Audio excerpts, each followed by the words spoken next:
This is WENY News.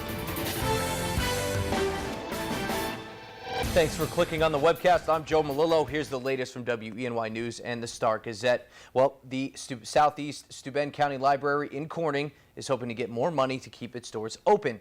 Now, if the next week's vote on the issue is rejected, the library will shut down. Constituents came together to discuss the options last night. The library hopes voters will approve a $960,000 annual property tax levy. Now, that money comes from taxpayers in Corning Painted Post School District. The money would cover most of the library's operating expenses, which is about $1.2 million this year.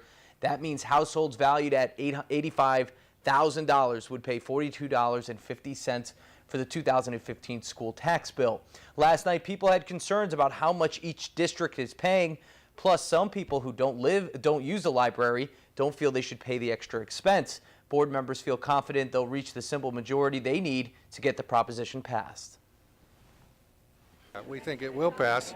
We're very optimistic, and we think the community values the local public library. $960,000 is intended to provide stable funding for the library over the next 5 years. The last time the library closed due to funding issues was back in 1999. It reopened in 2000 under the current funding arrangement. Good news for job seekers this morning. CVS in Chemung is hiring. The distribution center off I-86 is expanding operations and adding about 100 first and second shift jobs. More than 300 people work there now. The distribution center's director says the workforce in the area is outstanding and says Chemung facility was designed to grow. Entry-level positions at the distribution center start at $10.50 and $11 with a 50-cent increase at 6 and 12 months. We put a link with more information on our website. Just go to WENY and click on that story. And moving on, New York Senator Kirsten Gillibrand believes there will be a vote on her bill to change the military's approach to sexual assault cases come this January. Her bill would give military attorneys the authority to decide whether to prosecute sexual assault cases and other serious crimes in the armed forces. Right now, military commanders can make those decisions.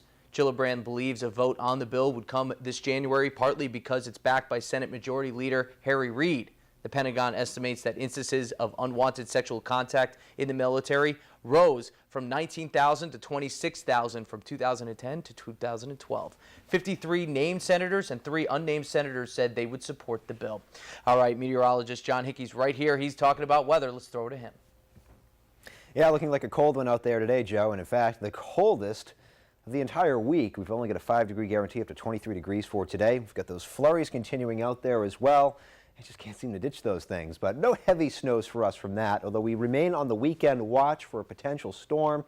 Could see several inches of accumulation from snow from that, but then it's back to some flurries as we go in towards early next week. So taking you through future track today, plenty of flurries out there, especially off towards our north. In fact, it's a lot more than just flurries up across the Tug Hill Plateau. We're talking like 3 feet of snow on the ground and continuing to snow. Nothing like that locally, though, just your scattered flurry chances in and out of the clouds, and cold today, man. We've got a lot of low 20s out there. Now, going into towards tonight, looking at more flurry chances tomorrow, too, so it's going to be a couple more days of this, but then all eyes will turn to that potential weekend storm as a couple of areas of low pressure kind of make their way to the north. The first one gives us one batch of snow and potentially seeing some more from a second batch. In fact, we can show that to you here. You can see one area of low pressure kind of heading up towards the central Great Lakes states with another one forming off the Delmarva coast.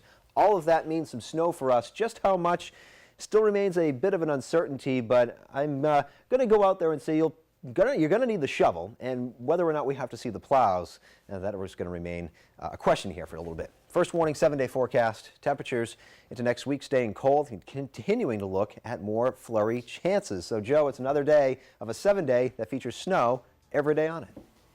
What a run. All right, thanks, John. For the latest news, weather, and sports, be sure to watch WENY News at noon, 5:30, 6, and 11. Don't forget to pick up a copy of today's Star Gazette. I'm Joe Malillo. Have a great day.